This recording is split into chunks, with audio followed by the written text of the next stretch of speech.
দর্শক, পদ্মা মেইল 24 লাইভে আপনাদের স্বাগতম। আমি সাথে রয়েছি রেজা নাবিল। আমাদের আজকের আয়োজন ষষ্ঠ উপজেলা যে সাধারণ পরিষদ নির্বাচন রয়েছে, এই নির্বাচনকে কেন্দ্র করে আজকের আমাদের আয়োজন ভোটের মাঠ। ভোটের মাঠের আয়োজনে আজকে আমরা এই মুহূর্তে অবস্থান করছি সাঁথিয়া উপজেলার যে বড়াট সরকারি প্রাথমিক বিদ্যালয় কেন্দ্রটি রয়েছে, সেই কেন্দ্রটিতে আমরা এখানে যিনি প্রিজাইডিং অফিসার রয়েছেন তার সাথে কথা বলেছি। তিনি যেমনটি জানিয়েছেন যে এখানে ভোটার সংখ্যা প্রায় 5,500-এর মতো।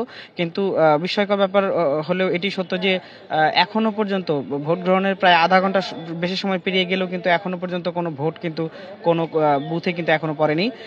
আমরা যেটি দেখেছি যে এই কেন্দ্রটি ঘুরে ঘুরে যে সমস্ত প্রার্থীগুলো রয়েছে, প্রার্থীদের যারা এজেন্ট রয়েছেন, রাতে এই সমস্ত এজেন্ট সাধারণত নির্ধারণ করা হয়ে থাকলেও আজকে এই কেন্দ্রে কিন্তু এখনো পর্যন্ত সমস্ত কক্ষে বা বুথে কিন্তু যে এজেন্টগুলো রয়েছে তারা কিন্তু এখনো পুরোপুরি রূপে ঢোকেনি।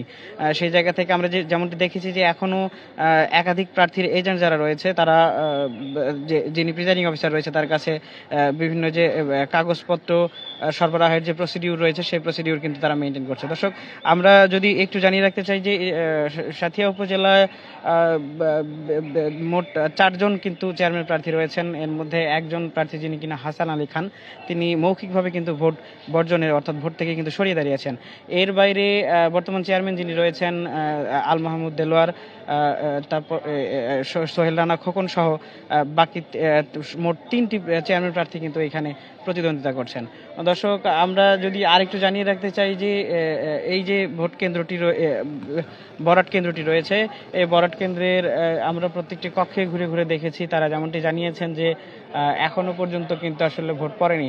এখানে যারা আইন শৃঙ্খলা রক্ষাকারী বাহিনী রয়েছে তারা কিন্তু বেশ তৎপর রয়েছে যে ভোটের যে সুষ্ঠু পরিবেশ সেটি বজায় রাখার জন্য। দর্শক, আমি যদি একটু জানিয়ে রাখতে চাই যে সাঁথিয়া উপজেলার যে ভোট কেন্দ্র বা ভোটার সম্পর্কিত যে তথ্য, সে তথ্য যদি একটু জানিয়ে রাখতে চাই। এই উপজেলায় মোট 4 জন চেয়ারম্যান প্রার্থী রয়েছে, আমি পূর্বে উল্লেখ করেছি। এর মধ্যে যেটি দেখেছি যে আশরাফুজ্জামান টুটুল যিনি রয়েছেন তিনি আনারস প্রতীক নিয়ে প্রতিদ্বন্দ্বিতা করছেন। একইভাবে বর্তমান চেয়ারম্যান এবং চেয়ারম্যান প্রার্থী আল মাহমুদ দেলোয়ার তিনি কিন্তু মোটরসাইকেল প্রতীক নিয়ে প্রতিদ্বন্দ্বিতা করছেন। এর বাইরে আরও একজন প্রার্থী রয়েছেন সোহেল রানা খোকন, তিনি কিন্তু কাপ্পিরিস মার্কা নিয়ে কিন্তু এখানে প্রতিদ্বন্দ্বিতা করছেন সাঁথিয়া উপজেলা থেকে। আরও একজন প্রার্থী রয়েছেন হাসান আলী খান, তিনি কিন্তু মৌখিকভাবে ঘোষণা দিয়ে কিন্তু আসলে ভোট থেকে সরিয়ে দাঁড়িয়েছেন।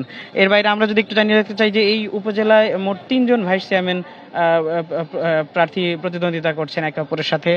আমরা যদি আরেকটু জানিয়ে রাখতে চাই যে মোট এই যে সাঁথিয়া উপজেলাটি রয়েছে সেই উপজেলায় মোট 10টি ইউনিয়নে 93টি কেন্দ্রে কিন্তু ভোট গ্রহণ শুরু হয়েছে।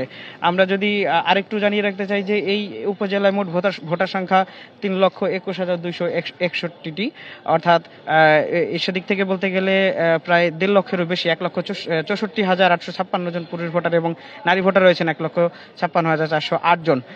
আমরা এখানে যারা রিটার্নিং কর্মকর্তা থেকে শুরু করে যারা নির্বাচন সংশ্লিষ্ট দায়িত্ব রয়েছে তাদের সাথে কথা বলেছি। তারা যেমনটি জানিয়েছেন যে আসলে এবারের ভোটটি আসলে ইভিএমে হওয়ায়, অর্থাৎ ইলেকট্রনিক ভোটিং মেশিনের দ্বারা হওয়ায় আসলে কোনো ধরনের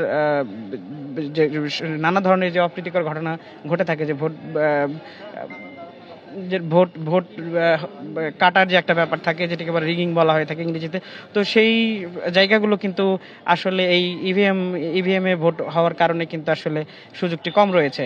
এবং আরও কিছু সাধারণ মানুষের সাথে আমরা কথা বলেছি, তারা যেমনটি জানিয়েছেন যে ভোটার না আসার ক্ষেত্রে যে আসলে যদিও বলা হচ্ছে যে নির্দলীয় এবং নিরপেক্ষ একটি ভোটের আয়োজন কিন্তু সরকার করেছে বা নির্বাচন সংশ্লিষ্ট যারা কর্মকর্তা রয়েছে তারা করেছেন, কিন্তু এই ভোটটিকে আসলে সেভাবে আসলে মানুষ খুব বেশি গ্রহণ করেছে বলে তারা আসলে মানতে নারাজ।